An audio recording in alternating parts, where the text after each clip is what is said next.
NDA के राष्ट्रपति पद की उम्मीदवार द्रौपदी मुर्मू पर कांग्रेस नेता संदीप दीक्षित ने सवाल खड़ा किया है। संदीप जी, आपके सवाल क्या है? क्योंकि आप ही की पार्टी के नेता अजय कुमार ने उन्होंने कहा है कि वो आदिवासी समाज का प्रतिनिधित्व तो नहीं करते। नहीं, देखिए, आदिवासी समाज की तो हैं, उसमें तो कोई दो राय नहीं है। और उनका एक अपना जो हमने जैसे पढ़ा है, एक राजनीतिक जीवन रहा है, उसमें संघर्ष भी रहे हैं, कई चीजें हैं। लेकिन जहां तक आदिवासी मुद्दों की बात है या आदिवासी विकास की बात है, आदिवासी हितों की रक्षा की बात है, उसमें जो हमको पता चला है, उसमें जो राष्ट्रपति पद की उम्मीदवार हैं एनडीए की तरफ से, उन्होंने अपने को ना तो उन मुद्दों से कभी जोड़ा है, ना उनके विषयों पर कम से कम आज वो बोलती हैं।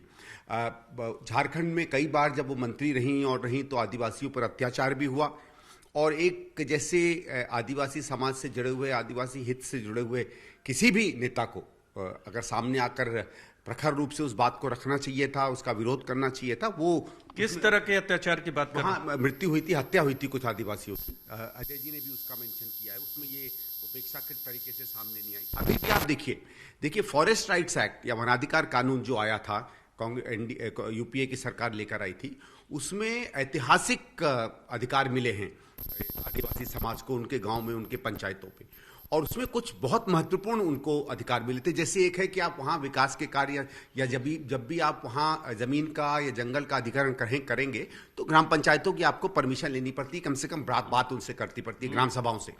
ये जो अभी नया कानून, ये बदलाव लेकर आ रहे हैं, ये उसको बदल रहे हैं केवल इसलिए कि उसमें आदिवासी समाज के अधिकारों को हटाकर उनका हनन करके सीधे सीधे कॉर्पोरेट को, इंडस्ट्रियल लॉबी को जमीनें दे दी जाए।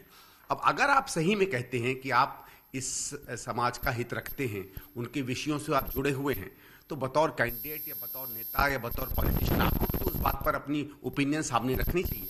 इसलिए हमें लगता है, ठीक है, कैंडिडेट तो कोई कहीं से भी आता है, उसकी कोई भी पहचान हो, लेकिन ये एक वाजिब सवाल बनता है कि खासकर राष्ट्रपति पद के उम्मीदवार के लिए अगर आपने अपना नाम आगे किया है, तो इन विषयों पर आपको प्रखर होके बोलना चाहिए, अपनी पार्टी से कहना चाहिए कि इन कानूनों की में जो बदलाव आ रहे हैं उसे ना करें। जिस अत्याचार का जिक्र, जिस हत्या का जिक्र है, वो कहाँ हुआ था, किस साल, ऐसी कोई जानकारी? नहीं, झारखंड में हुआ था, ये अजय कुमार जी ने खुद बताया। तब राज्यपाल थे वो? नहीं, उसके जब ये मंत्री थी तब की बात है, जब उड़ीसा में मंत्री थी तब की ये बात है। और ये इसका स्पेसिफिक इंस्टेंस मेरे पास नहीं है, मैंने बल्कि कहा है उड़ीसा से अपने लोगों से कि इसकी थोड़ी सी मुझे जानकारी दें। अगर आप चाहेंगे तो मैं शाम तक आपको जानकारी भी भिजवा सकता हूँ। बात ये होती है कि अत्याचार हुआ तब मंत्री पद पे रहते हुए सवाल खड़े नहीं। जी, एक ये है। दूसरा, देखिए क्या होता है कि भारत की राजनीति में पहचान की राजनीति, आइडेंटिटी की राजनीति एक महत्वपूर्ण बात है।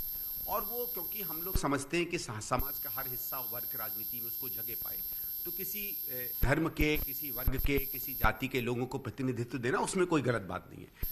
लेकिन उस वर्ग की अगर आप प्रतिनिधित्व कर रहे हैं तो उसके हितों की बात करना, खासकर कानून से संबंधित आपके जमीन की, आपके जंगल की, आपके जीवन की, आपकी आजीविका की लड़ाई में आपको प्रखर रूप से सामने आना, इतना तो आदमी उपेक्षा करता ना उस व्यक्ति से जो किसी समाज का प्रतिनिधित्व करने का दावा करता हो।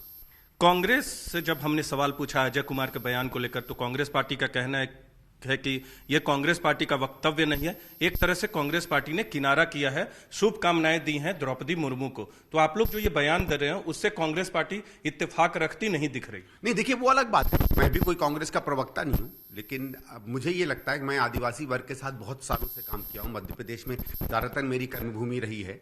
आज भी हम लोग फॉरेस्ट राइट्स एक्ट के बहुत से महत्वपूर्ण मुद्दों के साथ जुड़े रहे हैं।